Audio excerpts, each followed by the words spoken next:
Hello hello hello and welcome to a new lecture of Class Vista, जहाँ पे हम कर रहे हैं क्लास 11 की तैयारी केमिस्ट्री के साथ। आज है लेक्चर नंबर 2 ऑफ थर्मोडायनेमिक्स। तो बिना किसी देरी के चलिए शुरू करते हैं। तो पहले थोड़ा सा रिवीजन कर लेते हैं कि लास्ट क्लास में हम लोगों ने किया क्या था। लास्ट क्लास में हम लोगों ने बहुत कुछ देखा था। पहले तो हम लोगों ने देखा था सिस्टम कैसा होता है, ओपन क्लोज्ड वगैरह, ऐसा ओपन क्लोज्ड आइसोलेटेड। फिर पाथ फंक्शन वगैरह देखा था। फिर प्रोसेसेस देखा था। ठीक है, प्रोसेसेस में क्या क्या देखा था? Isochoric, isothermal, isobaric. ठीक है, और थर्मोडायनेमिक प्रॉपर्टीज देखा था। प्रोसेसेस देखा था। ठीक है, प्रोसेसेस कितना टाइप का था? 7 टाइप का था। फंक्शंस 2 टाइप्स का। सिस्टम क्या था? 3 टाइप्स का था। फिर देखा था प्रॉपर्टीज, एक्सटेंसिव है या इंटेंसिव, ये भी देखा था। फिर 2 डेफिनेशन भी हम लोगों ने लिखा था। कौन सा? इंटरनल एनर्जी का, और क्या था? इंटरनल एनर्जी यू का डेफिनेशन और एंथैल्पी। ठीक है, इन दोनों का डेफिनेशन भी हम लोगों ने लिखा था। एंथैल्पी एच का डेफिनेशन लिखा था। ठीक है, अभी वहां से ही हम लोग शुरू करेंगे इंटरनल एनर्जी और एंथैल्पी के डेफिनेशन को एक बार और समझने के बाद। ठीक है, इंटरनल एनर्जी कौन सा था? इंटरनल एनर्जी था जो एक सिस्टम के इनहेरेंटली, जो सिस्टम में इनहेरेंटली रहता है, सिस्टम के अंदर इनहेरेंटली रहता है, मतलब पहले से जो रहता है, उसको हम लोग क्या नाम दिया था? Internal energy. और एंथैल्पी क्या था? एंथैल्पी था sum of PV energy plus ये इंटरनल एनर्जी यू, मतलब H is equal to P plus U, ये था। अभी हम लोग इसको ही लेके थोड़ा सा और भी जानेंगे, थोड़ा और एक्सटेंड करेंगे इसके बारे में। ठीक है, तो हमारा फर्स्ट टॉपिक है इस लेक्चर का, फर्स्ट लॉ ऑफ थर्मोडाइनमिक्स। ठीक है, फर्स्ट लॉ ऑफ थर्मोडाइनमिक्स क्या बोलता है? It can be stated as energy can neither be created nor destroyed in a chemical reaction. तुम लोगों ने क्लास 10 में पढ़ते हुए शायद पढ़ा था कि लॉ ऑफ कंजर्वेशन ऑफ मास एक पढ़ा था, शायद फर्स्ट चैप्टर में था। ठीक है, क्लास 10 के फर्स्ट चैप्टर में था ना, law of conservation of mass. फिर तुम लोगों ने शायद पढ़ा होगा law of conservation of energy. ये है law of conservation of energy, या फिर हम लोग इसको बोलते हैं first law of thermodynamics, that energy can neither be created nor destroyed in a chemical reaction, it can only be converted from one from two another. For example, अगर तुम लोग एक किसी चीज को जला रहे हो, ठीक है, मतलब एक पेपर, सपोज एक कैंडल को तुम लोगों ने जलाना शुरू किया। ठीक है, तो कैंडल में क्या था? कैंडल में पहले था, मतलब एक केमिकल रिएक्शन हो रहा है ना कैंडल में। सबसे कैंडल था, कैंडल में क्या हो रहा है? एक केमिकल रिएक्शन हो रहा है। जो उसमें जो वैक्स है, वैक्स जो है वो किस चीज़ का बना हुआ? वो हाइड्रोकार्बन का बना हुआ है। ठीक है, अब ये हाइड्रोकार्बन क्या हो रहा है? हाइड्रोकार्बन बर्न हो रहा है। ठीक है, तो मतलब एक केमिकल एनर्जी था। ठीक है, chemical energy is getting converted to, और ये कैंडल क्या दे रहा है? कैंडल तो रोशनी दे रहा है। ठीक है, कैंडल रोशनी दे रहा है, तो chemical energy is getting converted to light energy. ठीक है, सो क्या हो रहा है यहाँ पे? जो केमिकल बर्न हो रहा है, ये केमिकल रिएक्शन है, that chemical energy is getting converted to light energy. ये है, मतलब चेंज हो रहा है, मतलब एक चीज से, एक एनर्जी के एक फॉर्म से दूसरे फॉर्म में चेंज हो रहा है। लेकिन क्या हो रहा है? एनर्जी क्रिएट नहीं हो रहा है। ऐसा नहीं कि लाइट क्रिएट हो रहा है, ये जल रहा है, केमिकल रिएक्शन हो रहा है, इसमें तो लाइट मिल रहा है, लाइट एनर्जी ऐसे ही तो नहीं आ गया। केमिकल रिएक्शन होने से ही वो लाइट एनर्जी मिल रहा है। ये एक एग्जाम्पल है। ठीक है, चलो, क्या बोला है कि मैथमेटिकली इसको कैसे रिप्रेजेंट कर सकते हैं? मैथमेटिकली हम लोग इसको रिप्रेजेंट करते हैं ऐसे कि del U is equal to Q plus W. ठीक है, यहाँ पे ये सब क्या है? यू का तो मतलब तुम्हें पता ही होगा, यू क्या था? यू क्या था? Internal energy. ठीक है, इंटरनल एनर्जी है यू। तो फिर डेल्टा यू कौन क्या हो गया? डेल्टा यू हो गया चेंज इन इंटरनल एनर्जी। ठीक है, मतलब चेंज हो रहा है, इंटरनल एनर्जी उसका चेंज हो रहा है, आइदर इंक्रीज हो रहा है या फिर डिक्रीज हो रहा है। अगर डिक्रीज होगा तो पहले से कम हो जाएगा इंटरनल एनर्जी, अगर इंक्रीज हो रहा है तो पहले से ज्यादा हो जाएगा। ठीक है, तो Q क्या है? Q है अमाउंट ऑफ हीट गिवन। ठीक है, अमाउंट ऑफ हीट या फिर एनर्जी गिवन, तुम सोच सकते हो, amount of heat given, to the system, मतलब एक जो सिस्टम है, इसमें कितना हीट हम लोग उसको एडिशनल बाहर से दे रहे हैं, वो हो गया Q। And W is the work done,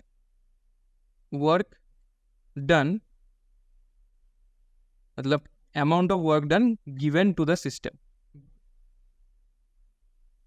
ठीक है, ये हो गया amount of work done given to the system.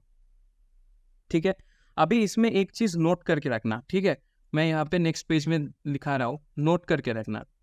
जब हम लोग Q प्लस W लिखते हैं ना, तब एक चीज याद रखना कि W तक क्या होता है, तब work done given on the system, work done given on the system, या फिर given to the system, on the system. ठीक है, मतलब वर्क डन हम लोग बाहर से दे रहे हैं। और अगर Q माइनस W कब लिखते हैं, जब W क्या हो रहा है, work done by the system. मतलब अगर हम लोग बाहर से दे रहे हैं, बाहर से अगर वर्क डन दे रहे हैं तो क्या हो गया, प्लस W होगा।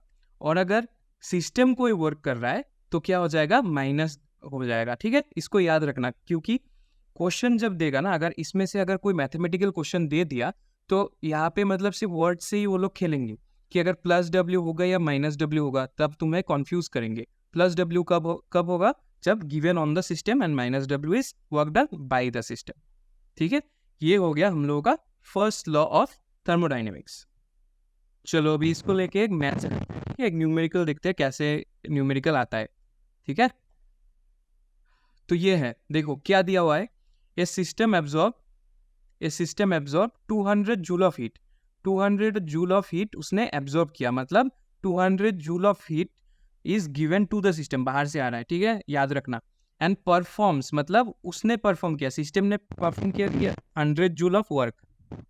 ठीक है, calculate the change in internal energy, मतलब क्या दिया हुआ है यहाँ पे, Q दिया हुआ है 200 जूल, ठीक है, और W दिया हुआ है 100 जूल। हमें डेल U कैलकुलेट करना है। अभी हम लोग कौन सा फॉर्मूला यूज करेंगे, टाइम प्लस W या फिर टाइम माइनस W। याद रखो यहाँ पे Q माइनस W, क्योंकि यहाँ पे सिस्टम ने परफॉर्म किया ना वर्क, सिस्टम को तो हम लोगों ने वर्क डन नहीं दिया, सिस्टम ने वर्क डन परफॉर्म किया, तो यहाँ पे फॉर्मूला यूज होगा Q minus W।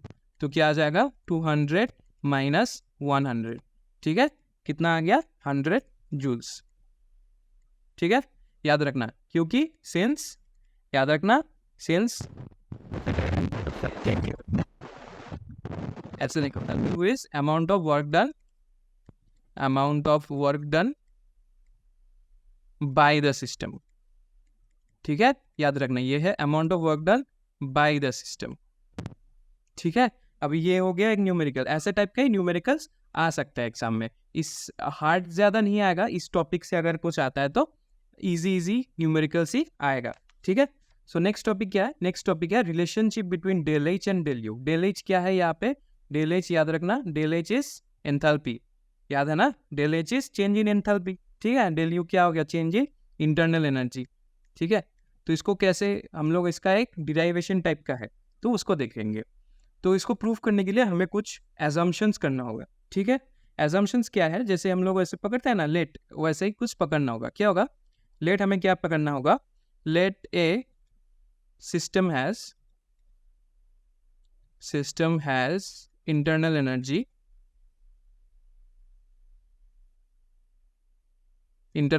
U1 and volume V1।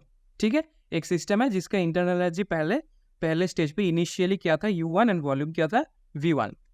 Let it reacts at constant temperature and pressure, constant temperature and pressure to give internal energy, मतलब उसके इंटरनल एनर्जी अभी change हो गया U2 and volume V2।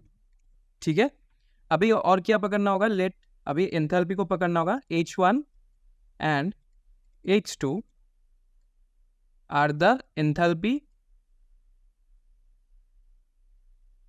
before and after the reaction, ठीक है, अभी हम लोगों को क्या पता है, वी नो H क्या था, हम लोगों को पता है H is equal to P plus V, और सॉरी क्या लिख दिया मैंने, H is equal to U plus P V, ये हम लोगों को पता है, ठीक है। तो बिफोर द रिएक्शन क्या होगा, बिफोर द रिएक्शन H कितना होगा, बिफोर द रिएक्शन हमें पता है H क्या है, H1 है, और before the reaction internal energy क्या था, U1 था, कांस्टेंट प्रेशर है तो P, लेकिन वॉल्यूम क्या था पहले, V1। Then after the reaction क्या बन जाएगा, after the reaction it will become H2, क्योंकि हम लोगों ने पकड़ लिया था H2 at the enthalpy after the reaction, H2 is equal to U2 plus PV2, ठीक है, PV2। इसको 1 नंबर इक्वेशन दे दो, इसको 2 नंबर इक्वेशन दे दो। अभी 1 से 2 को माइनस करो, मतलब 1 माइनस 2 कर दो, ठीक है, नहीं 2 माइनस 1 कर दो, चेंज निकालना है ना हम लोग को, तो डेल्टा निकालना है, तो -1 कर दो, क्या आ जाएगा, H2 माइनस H1 क्या आ जाएगा, U2 plus PV2 minus U1 plus PV1। इसको हम लोग अगर अरेंज करेंगे तो ये बन जाएगा del H is equal to U2 minus U1 प्लस P को हम लोग कांस्टेंट पकड़ सकते हैं, V2 minus V1। Therefore del H is equal to U2 minus U1 हो गया डेल U, प्लस P को अगर कांस्टेंट पकड़ेंगे तो V2 माइनस V1 बन गया, V2 माइनस V1 बन गया del V।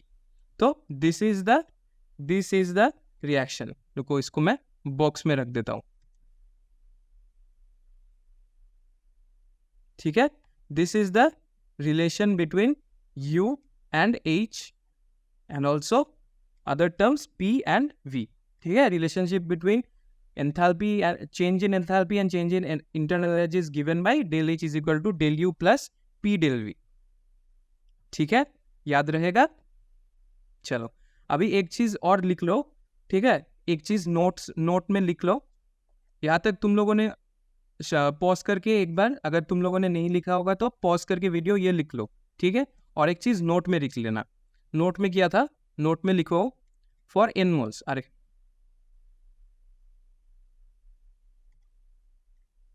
for n moles of an ideal gas,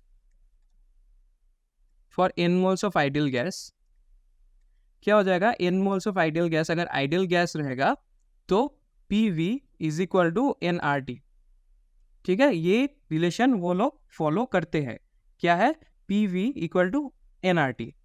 तो फिर eight constant temperature and pressure क्या हो जाएगा, eight constant temperature and pressure, eight constant temperature and pressure क्या बन गया, चेंज, मतलब चेंज क्या हो जाएगा, पहले बिफोर द चेंज क्या होगा, PV1 इक्वल टू N1RT, क्योंकि R and R is a gas constant, ठीक है, R गैस कांस्टेंट है तो वो कांस्टेंट हो गया, R क्या है यहाँ पे, गैस कांस्टेंट है, याद रखना है, R इज गैस कांस्टेंट तो वो कांस्टेंट है, और हम लोगों ने क्या और कांस्टेंट पकड़ लिया, टेम्परेचर एंड प्रेशर। तो फिर चेंज कौन सा हो रहा है, number of moles and volume change हो रहा है, ठीक है, कि PV1 equal to N1RT and PV2, मतलब after the reaction it will become PV2 and it will become moles N2RT, ठीक है। अब अगर इसमें से हम लोगों ने माइनस कर दी, 3 और 4 नंबर दे दिया इन दोनों को इक्वेशन को, सो 4 माइनस 3 अगर हम लोगों ने कर दिया, 4 माइनस 3 तो क्या आ जाएगा, PV2 minus PV1 equal to N2RT minus N1RT, ठीक है। यहाँ से तुम PV कॉमन ले सकते हो, V2 माइनस V1, यहाँ से तुम RT कॉमन ले सकते हो तो N2 माइनस N1, ठीक है। तो ये क्या बन गया, P del V equal to RT del N, ठीक है, डेल N। इसको हम लोग सजा के लिखते हैं, P डेल V को हम लोग क्या लिख सकते हैं, P डेल V को हम लोग लिख सकते हैं डेल H, क्योंकि हम लोगों को पता है डेल H होगा, ठीक है। मतलब देखो इजी तरीके से समझो, डेल H क्या है, मतलब यहाँ पे मैंने तुम्हें साइड में एक चीज लिखा के दिखा रहा हूँ, डेल H क्या है, डेल H है del U plus P del V, right. यहाँ तक तुम्हें आ गया होगा, तो del H is equal to del U plus P del V कहाँ से आ गया, यहाँ से आ गया, हम लोगों को पता चल गया। अभी यहाँ से अगर हम लोग सिर्फ पी डेल वी को निकाल देंगे तो क्या आ जाएगा, del H minus del U. तो इसको अगर यहाँ पे हम लोग बिठाएंगे तो क्या आ जाएगा, del H minus del U is equal to R T del N. ठीक है, अब मैं इसको अगर यहाँ पे लिखूँ तो क्या आ गया, डेल एच को इधर रखते हैं, डेल एच को इधर रखते हैं, उस साइड में क्या लेके जाते हैं, डेल यू को लेके जाते हैं, तो क्या आ जाएगा, डेल यू प्लस में आ जाएगा और आर टी डेल एन। अभी यहाँ पे हम लोग एक चीज़ याद रखना, सिर्फ हम लोग यहाँ पे नंबर ऑफ मोल्स ऐसे नहीं रखते, हम लोग number of moles in gaseous form रखते हैं। ठीक है, एक्चुअल रिलेशन में हम लोग number of moles in gaseous form पकड़ के चलते हैं। तो ये हो गया हम लोगों का एक और relation. Enthalpy and entropy is also related in this way. ठीक है, याद रखना, enthalpy and entropy is also related in this way where del N G is equal to N2 minus N1 था, मतलब total number of moles of gaseous product minus total number of moles of gaseous reactants. ठीक है, products minus reactants का mole number in gaseous form अगर minus करेंगे तो ही del N g आएगा, and this is the relation, it is correlated with del H, मतलब enthalpy, change in enthalpy and change in internal energy. ठीक है, del H और del U का ये दो रिलेशन याद रखना, एक है ये वाला और एक है ये वाला। ठीक है, ये दोनों रिएक्शन अच्छे से हम लोगों को, मतलब ये दोनों रिलेशन अच्छे से हम लोगों को याद रखना होगा। ठीक है, नेक्स्ट चलो एक क्वेश्चन पे आते हैं। इन फॉर्मूला को यूज करने के लिए क्वेश्चन में आते हैं। कौन सा क्वेश्चन, ये वाला क्वेश्चन जो तुम्हारे स्क्रीन के सामने है। क्वेश्चन में क्या दिया हुआ है, क्वेश्चन में दिया हुआ है, चलो मैं पेन का कलर चेंज कर लेता हूँ। क्वेश्चन में दिया हुआ है द रिएक्शन ऑफ NH2CN, ठीक है, NH2CN in solid form with oxygen carried out in a bomb calorimeter, in a यहाँ पे स्पेस होगा।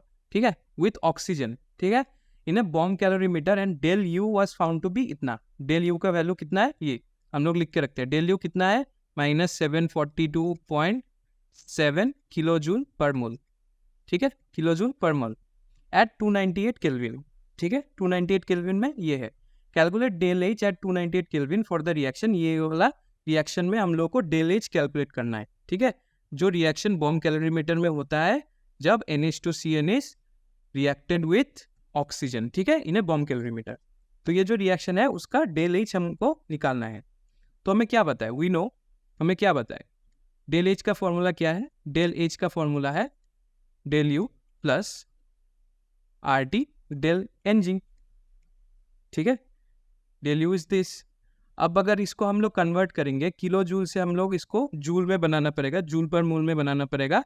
तो जूल पर मोल को बनाने के लिए हमें 1000 से इंटू करना पड़ेगा, मल्टीप्लाई करना पड़ेगा। 742.7, ठीक है, into 1000 joule per mole, that is equal to -742.700, ठीक है, 00 जूल पर मोल। ठीक है, ये लिख सकते हैं। अभी हम लोगों को ये पता है plus R T del N G. अभी आर का वैल्यू कितना है, आर इज गैस कांस्टेंट। ठीक है, where R is gas constant, कितना है आर का वैल्यू, आर का वैल्यू हम लोग पकड़ के चलेंगे 8.314 जूल पर केल्विन पर मोल। ठीक है, जूल पर केल्विन पर मोल, ये है गैस कांस्टेंट का वैल्यू। टी कितना दिया हुआ है, टी यहाँ पे दिया हुआ है 298 केल्विन, तो T is 298 kelvin. And del N G कितना होगा, del N G is change in क्या था, लास्ट साइड में मैंने बताया था। ठीक है, चेंज इन क्या था, total number of moles of gaseous product minus total number of moles of gaseous reactants. तो गैसियस प्रोडक्ट्स में टोटल नंबर ऑफ मोल्स कितना है गैसियस स्टेट में, देखो अच्छे से देखना, अच्छे से मतलब गौर से देखना क्या क्या है। ये गैसियस स्टेट में है, ठीक है, N2 नाइट्रोजन गैसियस स्टेट में है, इसका मोल कितना है 1। कार्बन डाइऑक्साइड गैसियस स्टेट में है तो मोल कितना है 1। H2O लिक्विड स्टेट में है तो इसका हम लोग नहीं पकड़ेंगे, इसका हम लोग नहीं पकड़ेंगे। ठीक है, इसका हम लोग नहीं पकड़ेंगे, सिर्फ कितने का पकड़ेंगे, नंबर ऑफ प्रोडक्ट्स में नाइट्रोजन और कार्बन डाइऑक्साइड का 1 and 1, मतलब 1 + 1। ये हो गया number of moles of products in gaseous form. अभी number of moles of reactants in gaseous form कौन सा है? देखो NH2CN में सॉलिड में है तो ये वाला यूज नहीं होगा। कौन सा यूज होगा? सिर्फ गैसियस फॉर्म में जो है ऑक्सीजन, इसका यूज होगा। ऑक्सीजन जो है इसका यूज होगा। ऑक्सीजन का कितना है? 3/2, ठीक है। तो इसका ये -3/2 हो जाएगा। माइनस एक सेकेंड, हाँ, माइनस कितना आ जाएगा? 3/2। तो ये कितना हो गया? 1 + 1 2, 2 - 3/2, इसका आंसर आ जाता है 1/2, ठीक है। 1/2 आ गया। अभी तुम लोग को सब मिल गया तो सिर्फ पुट कर दो वैल्यू। डेल एच कितना आ गया? डेल यू कितना आ गया? -742,700, ठीक है। Plus del U plus R का वैल्यू कितना है? 8.314। टी का वैल्यू कितना है? 298। एन जी का वैल्यू कितना है? हाफ, ठीक है। अगर इसको तुम लोग कैलकुलेट करोगे तो आंसर आ जाएगा -74146.214। 74, अच्छा अच्छे से लिख देता हूँ मैं यहाँ पे, 74146.214 जूल पर मोल, ठीक है। ये आ गया डेल एच का वैल्यू। ऐसे ही तुम लोगों को कैलकुलेट करना है। यहाँ पे मैंने जो एग्जांपल लिया, यहाँ पे ये मैंने जब एग्जांपल उठाया था ना, तो ये यहाँ पे थोड़ा कैलकुलेशन थोड़ा टफ है। जब एग्जाम में आएगा तो कैलकुलेशन थोड़ा इजी वाला ही आएगा। अगर हार्ड वाला भी आता है तो मार्क्स भी ज़्यादा कैरी होगा, ठीक है। इसको याद रखना। सिर्फ तुम्हें मल्टीप्लाई और प्लस में थोड़ा दिक्कत हो सकता है, थोड़ा टाइम कंज्यूमिंग हो सकता है, थोड़ा लंबा आ जा सकता है, लेकिन ईजी है, ठीक है। क्वेश्चन ईजी आ जाएगा, लेंदी आ भी सकता है लेकिन क्वेश्चन आएगा ईजी। तो इसी टाइप का क्वेश्चन आएगा। सिर्फ याद रखना, नंबर ऑफ मोल्स जब कैलकुलेट करोगे सिर्फ गैसियस स्पीशीज का ही लेना है, लिक्विड या फिर सॉलिड या फिर एक्वा स्पीशीज का नहीं लेना है। सिर्फ यही याद करके जाना, अच्छे से याद रखना, और क्वेश्चन करते वक्त भी यही ध्यान रखना, ठीक है। नंबर ऑफ मोल्स जब कैलकुलेट करोगे, डेल एनजी जब कैलकुलेट करोगे, तब सिर्फ गैसियस स्पीशीज का लेना है, क्योंकि अगर लिक्विड का लोगे तो गलत हो जाएगा, या फिर सॉलिड का लोगे तो गलत हो जाएगा, ठीक है। चलो अभी नेक्स्ट टॉपिक में जाते हैं। नेक्स्ट टॉपिक क्या है? नेक्स्ट टॉपिक है एक्सोथर्मिक रिएक्शंस। एक्सोथर्मिक रिएक्शंस शायद तुम लोगों ने ऑलरेडी अच्छे से पढ़ लिया होगा, मतलब थोड़ा सा आइडिया हो सकता है तुम लोगों को एक्सोथर्मिक रिएक्शंस किसको बोलते हैं। शायद स्कूल में तुम लोगों ने थोड़ा सा इसके बारे में पढ़ा होगा। सो अभी हम लोग फिर से पढ़ेंगे। Exothermic reactions are the reactions in which heat is evolved, मतलब हीट बाहर निकलता है, हीट जनरेट होता है। जिस रिएक्शन में हीट जनरेट होता है उस रिएक्शन को हम लोग बोलते हैं एक्सोथर्मिक रिएक्शन।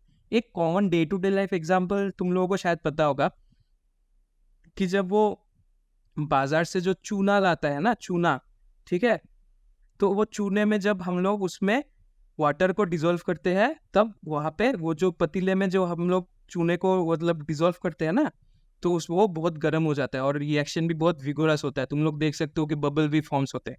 तो that is an example of exothermic reaction, ठीक है, जहाँ पे हीट इवॉल्व हो रहा है। तो हीट जो इवॉल्व हो रहा है इसका एक एग्जाम्पल भी लिख लो, ठीक है। एक और एग्जाम्पल लिख लो जो बुक में है, that is carbon in solid form reacts with oxygen in gaseous form and makes carbon dioxide gas, ठीक है। और क्या हो जाता है? हीट रिलीज होता है। हीट कितना रिलीज होता है? 393.5 किलोजूल पर मोल, ठीक है। 393.5 kilojoule per mole, that is the energy release. And this energy is also मतलब रिप्रेजेंट कैसे करते हैं? इसको ऐसे भी रिप्रेजेंट कर सकते हैं, ठीक है। सेम रिएक्शन को रिप्रेजेंट करके CO2 गैस प्लस लिख के, एनर्जी ना लिख के हम लोग ऐसे भी लिखते हैं कि डेल एच मतलब change in enthalpy is -393.5 kilojoule per मोल, ठीक है। या ऐसे भी हम लोग लिख सकते हैं, ऐसे भी क्वेश्चन में रिप्रेजेंट करते हैं। तो याद रखना, अगर del H is negative that is exothermic reaction, ठीक है। याद रहेगा। नोट में क्या लिखोगे? नोट में इन्हें लिखोगे कि अगर डेल एच नेगेटिव मतलब एक्सोथर्मिक, ठीक है, एक्सोथर्मिक, सिंपल।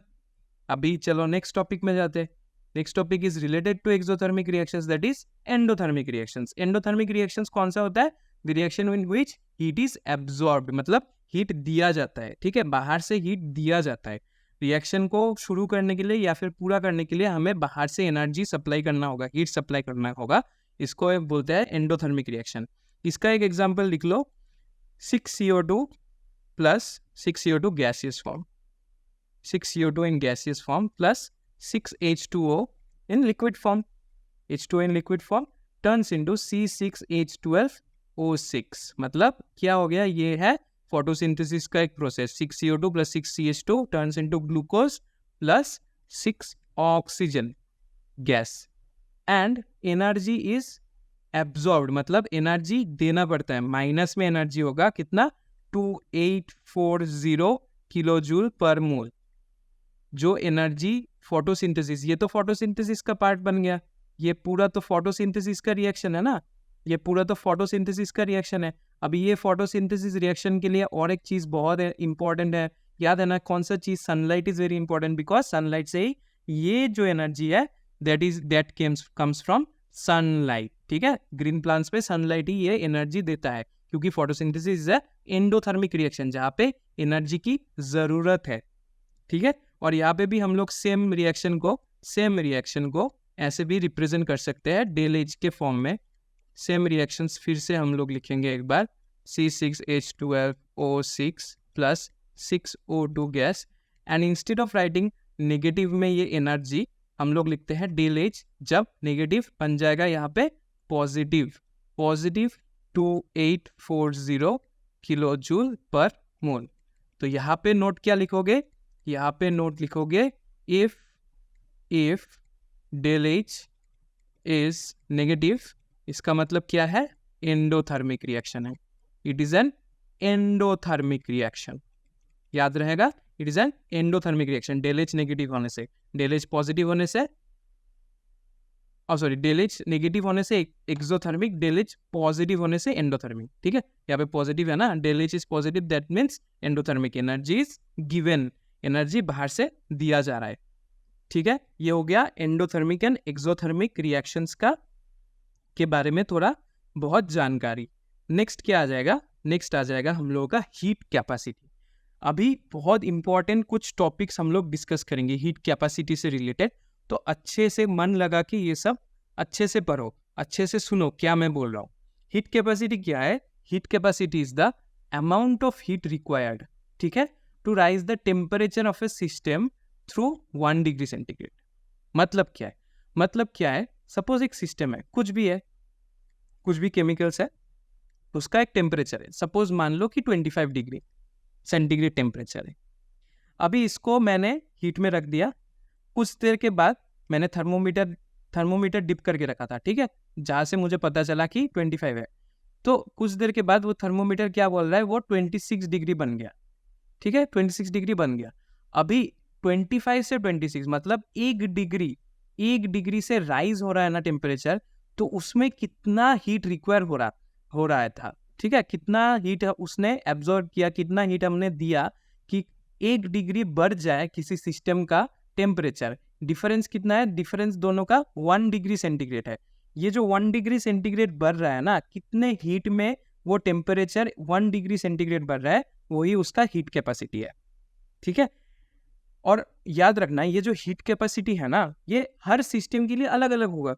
सपोज वाटर के लिए, वाटर एक नॉर्मल सिस्टम जो होगा, वाटर को अगर तुम लोग मतलब हीट करना शुरू करोगे तो उसका हीट कैपेसिटी 1 होगा, मतलब कुछ भी वैल्यू आ जाएगा हीट कैपेसिटी की। 1 डिग्री टेम्परेचर बनाने के लिए उसका कितना हीट चाहिए, कितना टेम्परेचर चाहिए, कितना एनर्जी चाहिए, वही उसका हीट कैपेसिटी बन जाएगा। अभी एक कुछ वॉलेटाइल लिक्विड को पकड़ लो, ठीक है, उसका वॉलेटाइल लिक्विड सपोज एक एल्कोहल टाइप का कुछ पकड़ लो। अगर एल्कोहल मतलब मिथानॉल वगैरह, ठीक है, अगर तुम लोग उसको पकड़ लोगे तो उसका हीट कैपेसिटी बहुत कम है, वो इजीली 1 डिग्री टेम्परेचर राइज हो जाता है, ठीक है, इजीली, बहुत कम हीट में ही वो उसका हीट कैपेसिटी क्योंकि कम है, क्योंकि उसका 1 डिग्री टेम्परेचर बहुत इजीली राइज हो जाता है, ठीक है, बॉडी हीट से वो 1 डिग्री से भी ज़्यादा मतलब टेम्परेचर मतलब उसका मिल सकता है, तो उसका हीट कैपेसिटी कम है। और जो ऐसा कुछ लिक्विड है जो इजीली बॉयल नहीं होता, इजीली गर्म नहीं होता, मतलब उसका हीट कैपेसिटी ज़्यादा है, उसको 1 डिग्री तक भी बढ़ाने के लिए बहुत सारा हम लोगों को टेम्परेचर देना पड़ेगा, बहुत मतलब हम लोगों को हीट करना पड़ेगा, तभी उसका टेम्परेचर 1 डिग्री से बढ़ेगा। कुछ ऐसे भी लिक्विड्स होते हैं, कुछ ऐसे भी सिस्टम्स होते हैं, ठीक है, जिसका जितना हीट कैपेसिटी होगा उतना ही उसको मतलब डिफिकल्ट होगा उसका टेम्परेचर राइज करने के लिए। ठीक है, ये है एक सिस्टम का हीट कैपेसिटी के बारे में। अभी कुछ हीट कैपेसिटी के कुछ टाइप्स के बारे में हम लोग जानेंगे। हीट कैपेसिटी के कुछ टाइप्स जो हम लोग अभी देखेंगे। ठीक है, so the first is heat capacity के कुछ स्पेसिफिक टाइप्स के बारे में। क्या है स्पेसिफिक हीट कैपेसिटी? ठीक है, स्पेसिफिक टाइप्स में क्या है? फर्स्ट वाला specific heat capacity. Specific heat capacity क्या है? The amount of heat required, same ही heat required to raise the temperature of 1 gram of substance. यहाँ पे क्या डिफरेंस है? 1 ग्राम ऑफ सब्सटेंस। ठीक है, मैंने जब थोड़ी देर पहले जो एग्जांपल दिया था कि एक सिस्टम है, उसमें कुछ भी केमिकल है, उसका 1 डिग्री सेंटीग्रेड बढ़ा के हम लोग देखना पड़ेगा कि कितना अमाउंट ऑफ हीट चाहिए उसका टेम्परेचर 1 डिग्री बढ़ाने के लिए, उसको हम लोग ने क्या बोलते हैं? Heat capacity. लेकिन एक बार भी मैंने ये मेंशन नहीं किया कि कितना सा लिक्विड है। ठीक है, क्योंकि जितना ज़्यादा लिक्विड होगा उसका तो हीट कैपेसिटी भी ज़्यादा होगा ना। तुम सोचो ना, एक 100 लीटर के पानी के टैंकी को तुम लोग बॉयल करना शुरू करोगे तो वो बहुत देर लगेगा उसको बॉयल होने के लिए। लेकिन अगर तुम थोड़ा सा सिर्फ 1 ग्लास पानी लोगे, उसको बॉयल करने की कोशिश करोगे तो इजीली बॉयल हो जाएगा। ठीक है, तो amount of substance is also important to measure the heat capacity. अब अगर हीट कैपेसिटी में एक स्पेसिफिक चीज का हीट कैपेसिटी क्या है? स्पेसिफिक हीट कैपेसिटी मतलब इसका 1 ग्राम ऑफ एनी सब्सटेंस। ठीक है, कुछ भी सब्सटेंस हो, एक सॉलिड लिक्विड कुछ भी हो, एक लिक्विड ही पकड़ लो, एक टेस्ट ट्यूब में 1 gram of something solid liquid है, उसको फिर से 1 ग्राम ही रहेगा, लेकिन उसका टेम्परेचर चेंज हो जाएगा। यहाँ पे अगर x था तो यहाँ पे x+1 डिग्री बन जाएगा, x+1 डिग्री सेंटीग्रेड बन जाएगा। तो इसको हम लोग क्या बोलेंगे? इसको हम लोग बोलेंगे स्पेसिफिक हीट कैपेसिटी। ठीक है, ये हो गया specific heat capacity. Next is molar heat capacity. Almost same ही है, the amount of heat required to raise the temperature of 1 mole of any substance. वहाँ पे क्या था? 1 ग्राम, यहाँ पे क्या था? 1 मोल। यहाँ पे अगर 1 मोल ऑफ एनीथिंग है, 1 mole of anything in a test tube, और दूसरे टेस्ट मतलब उसी टेस्ट ट्यूब में 1 मोल ही रहेगा, लेकिन उसका टेम्परेचर 1 से x+1 डिग्री सेंटीग्रेड बन जाएगा, मतलब 1 डिग्री बढ़ जाएगा। अगर 1 डिग्री बढ़ गया 1 mole of any substance, then it is called as molar heat capacity. ठीक है, अभी नेक्स्ट क्या है? नेक्स्ट है heat capacity at constant volume. मतलब the amount of heat required to raise the temperature of a substance through 1 degree centigrade. यहाँ पे फिर से हम लोगों ने कुछ वॉल्यूम के बारे में नहीं बोला, सिर्फ बोला कि volume of the system constant है। अब वो 1 ग्राम भी हो सकता है, अब वो 1 मोल भी हो सकता है, अब वो 1 लीटर भी हो सकता है, अब वो 2 लीटर भी हो सकता है, कुछ भी हो सकता है। ठीक है, सिर्फ वॉल्यूम को कांस्टेंट रखना है। मतलब अगर तुम लोग 2 लीटर से शुरू कर रहे हो तो 2 लीटर ही रहेगा, लेकिन 1 डिग्री सेंटीग्रेड बढ़ जाएगा। ठीक है, 1 डिग्री सेंटीग्रेड विल इंक्रीज। ठीक है, मतलब यहाँ पे तुम लोग कुछ भी अमाउंट ऑफ सब्सटेंस लेके शुरू कर रहे हो, 1 ग्राम, 1 लीटर तुम लोगों ने शुरू किया। ठीक है, और कुछ देर बाद हीट करने के बाद वो 1 लीटर ही रहेगा, 1 लीटर ही रहेगा, लेकिन उसका टेम्परेचर बढ़ जाएगा। सपोज 25 डिग्री सेंटीग्रेड था तो 26 डिग्री बन जाएगा, अगर 30 था तो 31 डिग्री बन जाएगा, ऐसा। हाँ, तो अगर सिर्फ कांस्टेंट वॉल्यूम में सिर्फ 1 डिग्री टेम्परेचर इंक्रीज हो रहा है, then we will call it as heat capacity at constant volume, और उसका एब्रिविएशन क्या है? C सबस्क्रिप्ट में V। ठीक है, CV। और नेक्स्ट क्या है? नेक्स्ट है heat capacity at constant, sorry, यहाँ पे वॉल्यूम मैंने फिर से लिख दिया स्लाइड्स बनाते वक्त, लेकिन ये हो जाएगा heat capacity at constant pressure. ठीक है, प्रेशर, इसको ठीक कर लेना, heat capacity at constant pressure, CP। ये भी तुम लोग नाम से ही समझ पाओगे शायद कि हीट इंक्रीज हो रहा है, कितना इंक्रीज हो रहा है? 1 डिग्री हो रहा है, लेकिन pressure of the system constant है। सपोज एक सिस्टम है मैंने ले लिया, जहाँ पे ऊपर सपोज एक पिस्टन हम लोगों ने फिट कर दिया, एक पिस्टन फिट कर दिया, और हम लोग यहाँ पे 1 atm प्रेशर दे रहे हैं, वॉल्यूम कुछ भी हो। ठीक है, अभी इसको हम लोगों ने प्रेशर सेम ही रखा, 1 एटमोसफियर ही रखा। ठीक है, लेकिन उसका टेम्परेचर इंक्रीज हो गया, कितना? 25 से सपोज 26, मतलब 1 से x+1 डिग्री सेंटीग्रेड बढ़ गया। उसका वॉल्यूम कुछ भी हो, V1 से V2 बन गया सपोज, कोई बात नहीं, लेकिन उसका प्रेशर सेम होना पड़ेगा, 1 atm से 1 atm, और उसका टेम्परेचर 1 डिग्री इंक्रीज होना पड़ेगा। तो फिर हम लोग बोलेंगे उसको heat capacity at constant pressure, and it is abbreviated as C subscript में P, नीचे P। ठीक, C सबस्क्रिप्ट में P। ठीक है, अच्छा, एक चीज याद रखना, नोट देके तुम लोग लिख सकते हो। ठीक है, नोट देके लिख सकते हो। नहीं, नोट देके छोड़ो, नोट नहीं लिखने है, नोट लिखना है, ठीक है। हम लोग स्लाइड्स में लिख देंगे, स्लाइड्स में ही लिख देते हैं। क्या था सीवी को हम लोग ऐसे भी लिख सकते हैं कि change in internal energy by change in temperature at constant pressure. CV को हम लोग मैथमेटिकली ऐसे लिखते हैं, ठीक है। मैं लिख देता हूँ मैथमेटिकली। मैं इसको नोट में लिखाने वाला था, लेकिन अभी स्लाइड्स में लिखा देता हूँ कि mathematically CV is defined as change in internal energy by change in temperature at constant pressure तो नहीं, कांस्टेंट वॉल्यूम, ठीक है, कांस्टेंट वॉल्यूम, ठीक है। हम लोगों ने यहाँ पे कांस्टेंट वॉल्यूम पर है ना, तो constant volume, change in internal energy by change in temperature at constant volume, ठीक है। ये हो गया सीवी। एंड सीपी के मामले में मैथमेटिकली ऑलमोस्ट सेम है, थोड़ा सा चेंजेस है। Mathematically CP is written as del H, मतलब change in enthalpy by change in temperature at constant pressure, ठीक है। CP is equal to del U by del T by at constant volume, and CV equal to del U by del T at constant volume, and CP equal to del H by del T at constant pressure, ठीक है, at constant pressure। समझ आया? एक बार फिर से मैं बोल दे रहा हूँ, heat capacity at constant volume क्या होता है, CV होता है। उसको क्या बोलते हैं, सब्सटेंस का 1 डिग्री टेम्परेचर बढ़ गया लेकिन अमाउंट मतलब वॉल्यूम सेम रहेगा, तो heat capacity at constant volume हो जाएगा। And mathematically it is defined by del U by del T at constant volume. Heat capacity at constant pressure हो गया कि प्रेशर सेम रहेगा, वॉल्यूम चाहे चेंज हो जाए चाहे ना चेंज हो, कोई फर्क नहीं पड़ता, और टेम्परेचर 1 डिग्री इंक्रीज होगा, and that is called CP। And CP is defined as मतलब मैथमेटिकली डेल H, मतलब change in enthalpy by del T at constant pressure, ठीक है। चलो नेक्स्ट क्या है, नेक्स्ट है relationship between CP and CV, ठीक है। Relationship between CP and CV। तो CP हम लोगों ने क्या लिखा था, CP हम लोगों ने क्या लिखा था, del H del D at constant P। तो हम लोग इसको कैसे लिख सकते हैं, थोड़ा अगर चेंज करके लिखेंगे तो CP del T equal to del H लिख सकते हैं।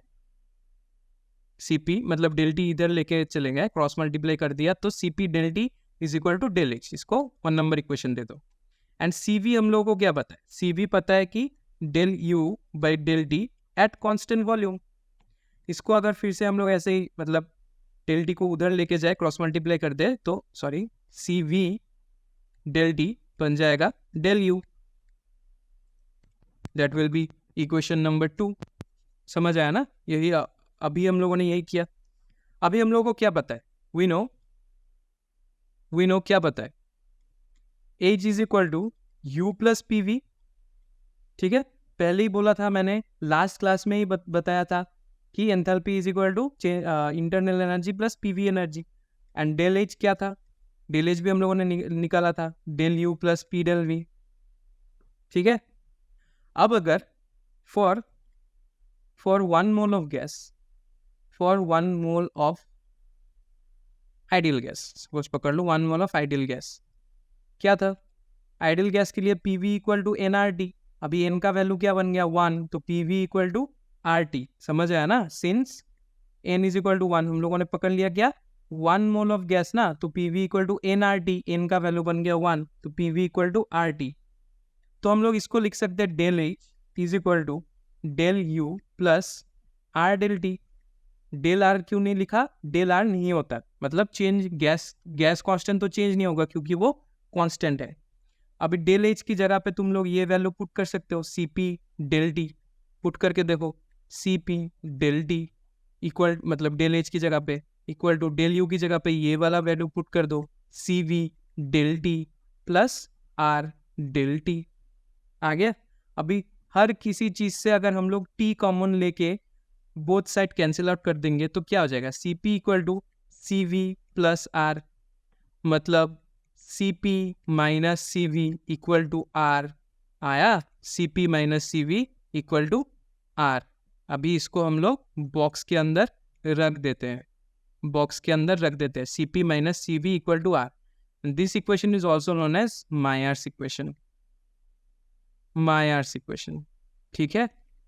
एंड ये वाला जो डिराइवेशन है ये वाला डेरिवेशन बहुत इंपॉर्टेंट है बोर्ड्स के लिए, क्योंकि बोर्ड्स में बहुत मतलब साल में ये वाला पूछा जाता है कि CP minus CV equal to R, ये प्रूफ करके दिखाओ, या फिर ऐसे भी बोल देगा डायरेक्टली कि relationship between CP and CV मतलब डिराइव करके दिखाओ, CP और CV का क्या रिलेशनशिप है, इसको डिराइव करके दिखाओ। ठीक है, तो यहीं पे हम लोग आज का क्लास करते हैं ख़त्म। ठीक है, समझ आया होगा? तो चलो इस क्लास को हम लोग अभी कर देते हैं ख़त्म, लेकिन जाने से पहले थोड़ा सा रिवीजन टाइप का हम लोग देखेंगे। रिवीजन में क्या देखेंगे? रिवीजन में मतलब एक समरी टाइप का हम लोग बोल देते हैं कि क्या क्या देखा हम लोगों ने आज। हम लोगों ने क्या क्या देखा? एक तो देखा, पहले क्या देखा था? पहले देखा था फर्स्ट लॉ ऑफ थर्मोडाइनमिक्स। बहुत सारे टॉपिक हम लोगों ने आज कंप्लीट किया ना। फर्स्ट लॉ ऑफ थर्मोडाइनमिक्स हम लोगों ने देखा। फिर क्या देखा? मैथमेटिकल फॉर्म क्या देखा उसका? Del U equal to Q plus W, Q plus W होगा या क्यू माइनस डब्ल्यू होगा, उसके बारे में भी एक हम लोगों ने नोट लिखा। फिर del H and del U का रिलेशन देखा। ठीक है, del H and del U का रिलेशन देखा। फिर क्या देखा? Endothermic, exothermic, endo and exothermic देखा। ठीक है, फिर क्या देखा हम लोगों ने? हीट कैपेसिटी देखा। और अभी हम लोगों ने क्या देखा? CP एंड CV का relation, that is also known as Mayer's equation. Mayer's equation का भी डिराइवेशन हम लोगों ने देखा। तो हम लोगों ने आज बहुत सारा टॉपिक्स कंप्लीट किया और मिडिल में 2 न्यूमेरिकल्स भी कर लिया। ठीक है, तो आज हम लोगों ने बहुत सारा टॉपिक कंप्लीट किया। तो अगर तुम लोगों को शायद थोड़ा प्रॉब्लम होगा कोप अप करने के लिए, लेकिन अच्छे से देखो वीडियो। कुछ हार्ड टॉपिक्स हम लोगों ने हार्ड टॉपिक्स हो सकता है, लेकिन कुछ इतना भी हार्ड नहीं है कि समझ में ना। एक बार अच्छे से वीडियो देख लो, शायद तुमको समझ आ जाएगा। लेकिन उसके बाद भी अगर समझ नहीं आ रहा है तो प्लीज़ कमेंट सेक्शन में वो बता देना कि ये वाला टॉपिक मुझे समझ नहीं आया, तो नेक्स्ट वीडियो जब मैं बनाऊंगा तो वो वाला टॉपिक फिर से एक बार समझा दूंगा तुम लोगों को। ठीक है, एक और अच्छे से समझाने की कोशिश करूंगा, किसी डिफरेंट तरीके से अप्रोच करूंगा। और एक चीज़ याद रखना, इस चैप्टर को हम लोगों ना तोड़ मरोड़ के पढ़ रहे हैं। अगर तुम NCERT वाला बुक उठा के पढ़ोगे ना, तो वहाँ पे जो क्रोनोलॉजिकल ऑर्डर में दिया हुआ है, हम लोग यहाँ पे वो क्रोनोलॉजिकल ऑर्डर में नहीं करवा रहे हैं। यहाँ पे हम लोग थोड़ा तोड़ मरोड़ के कर रहे हैं, जब जहाँ पे जिस चीज़ की ज़रूरत है तब हम लोग उसको समझा के कर रहे हैं। ठीक है, तो ऐसा नहीं कि NCERT फॉलो मत करो। मैं वो नहीं बोल रहा कि NCERT फॉलो मत करो, obviously follow it, that is your text book, वहाँ से ही क्वेश्चन आएगा। ठीक है, इन बोर्ड्स बोलो कि नीट बोलो कि JEE बोलो, कि वहाँ से ही बुक से ही क्वेश्चंस आएगा, बुक से ही क्वेश्चंस वो लोग बनाते हैं। लेकिन ऐसा नहीं है कि बुक से क्रोनोलॉजिकल ऑर्डर में ही क्वेश्चन बनाएगा, तोड़ मरोड़ के भी बना सकते हैं। इसलिए हम लोग भी लेक्चर को थोड़ा तोड़ मरोड़ के बना के करते हैं। ये वाला ये जो टॉपिक्स होता है थर्मो, या फिर चलो नेक्स्ट इक्विलिब्रियम, बॉन्डिंग, ये सब टॉपिक्स में भी हम लोग ऐसा थोड़ा तोड़ मरोड़ के बनाते हैं, ताकि तुम लोगों को समझने की मतलब समझने में सुविधा हो। ऐसा मत सोचो कि बुक से कुछ नहीं मिल रहा है, बुक से ही हम लोगों ने ये लेक्चर बनाया, ये लेक्चर प्रिपेयर ही किया है बुक से। ठीक है, तो चलो ज़्यादा बातें नहीं करते हैं, अच्छे से ये वाला नोट्स बना लो, क्योंकि नेक्स्ट जो लेक्चर रहेगा उसमें बहुत सारा क्वेश्चंस रहेगा एंड बहुत सारा नया चीज़ें भी समझने के लिए होगा। तो वो चीज़ें जब समझ लोगे मतलब समझोगे ना, तो इस चीज़ के ऊपर ही तो बुनियाद बना के हम लोग वो सब चीज़ें समझेंगे। तो इसको समझ लो, अच्छे से समझ लो। कुछ कन्फ्यूजन हो, डाउट हो, कमेंट सेक्शन में बता दो। अगर वहाँ पे सॉल्व हो सकता है तो मैं सॉल्व कर दूंगा। अगर वहाँ पे सॉल्व नहीं होता है तो मैं नेक्स्ट लेक्चर में उसका एक पार्ट ऐड कर दूंगा। ठीक है, तो चलो अच्छे से नोट्स बनाओ, अच्छे से पढ़ाई करो। और एक चीज़ याद रखना, क्लास 12 का अगर तुम लोग अगर सपोज क्लास 11 में, सपोज तुम कुछ स्टूडेंट्स, मुझे पता है कि तुम लोग क्लास 12 में हो और क्लास 11 का वीडियोस देख रहे हो, क्योंकि तुम्हें अभी तक कॉन्सेप्ट याद नहीं है या फिर क्लास 11 में पढ़ा नहीं है होगा शायद। तो अगर क्लास 12 का भी वीडियोस चाहिए तो क्लास 12 का वीडियोस ट्यूसडे को आ रहा है। ठीक है, इस ट्यूसडे को भी आएगा, शायद नहीं आ सकता है क्योंकि फेस्टिवल सीजन है, लेकिन ट्यूसडेज करके वो आ जाएगा। ठीक है, एंड बाकी जियोग्राफी, अगर तुम लोग सेमी साइंस में हो और जियोग्राफी का भी नोट्स चाहिए तो जियोग्राफी भी तुम लोगों को मिल जाएगा। वो सब थर्सडे को, मोस्ट प्रॉब्ली थर्सडे को आ जाएगा। इस वीक में शायद नहीं आएगा क्योंकि फेस्टिविटीज चल रहा है। So every week geography in Thursdays, and maths भी आज आ जाएगा। वीक में शायद सैटरडे करके आ सकता है मैथ्स। ठीक है, अगेन इस वीक में नहीं, शायद फेस्टिविटीज़ है। बाकी सर क्या करते हैं, बाकी लेक्चरर्स कैसे करते हैं वो तो उनको पता होगा, लेकिन हर वीक में मैथ्स का भी आ जाएगा, जियोग्राफी का आ जाएगा, क्लास 12 केमिस्ट्री का भी आ जाएगा, क्लास 12 केम का भी आ जाएगा। ठीक है, चलो इस लेक्चर का अगर तुम लोगों को वीडियो अच्छा लगा होगा तो please like share and subscribe. Like तो करना ही है एंड सब्सक्राइब भी करना है। और वो जो बेल वाला आइकन है, चलो मैं एक बेल ड्रॉ करके देता हूँ, बेल वाला जो आइकन है उसको दबा दो। ठीक है, बेल वाला आइकन को ऑन कर लो, ऑल कर देना। ठीक है, ऑल नोटिफिकेशन तुम लोगों का आ जाएगा, ताकि जब भी नया वीडियो आए तुम लोगों को पहले ही नोटिफिकेशन चला जाए। और इस वीडियो को शेयर भी कर दो अपने दोस्तों के साथ, शायद उनका भी हेल्प हो जाए। इस लेक्चर का अगर तुम लोगों को नोट्स चाहिए होगा तो टेलीग्राम में देख लो, टेलीग्राम चैनल मैं फिर से लिख देता हूँ, डिस्क्रिप्शन में भी रहेगा, @क्लास विस्टा केमिस्ट्री। ठीक है, क्लास विस्टा केमिस्ट्री में जाके तुम लोगों को क्लास 11 के लेक्चर नोट्स तुम लोगों को मिल जाएंगे, तो वहाँ पे जाके तुम लोग देख लेना। शायद मुझे अपलोड करने में 1-2 घंटे का देरी हो सकता है, लेकिन तुम लोगों को मिल जाएगा। तो उस चैनल को ज्वाइन कर लो, ताकि जब भी मैं वो अपलोड कर दूँ तो उसको तुम्हें पता चल जाए। और वहाँ पे मैं कभी कभार कुछ फ़नी न्यूज़ भी शेयर कर देता हूँ, कुछ मॉक टेस्ट वगैरह भी शेयर कर देता हूँ, फ्री इंटरनेट रिसोर्सेज अगर मुझे मिलता है, कुछ पीडीएफ वगैरह बुक्स का केमिस्ट्री रिलेटेड, तो वो मैं वहाँ पे शेयर कर दूंगा। तो प्लीज़ उस टेलीग्राम चैनल को भी ज्वाइन कर लो and like share and subscribe to this channel. अच्छे से पढ़ो and I will meet you on the next one. तब तक के लिए बाय बाय, पढ़ते रहो, बाय बाय।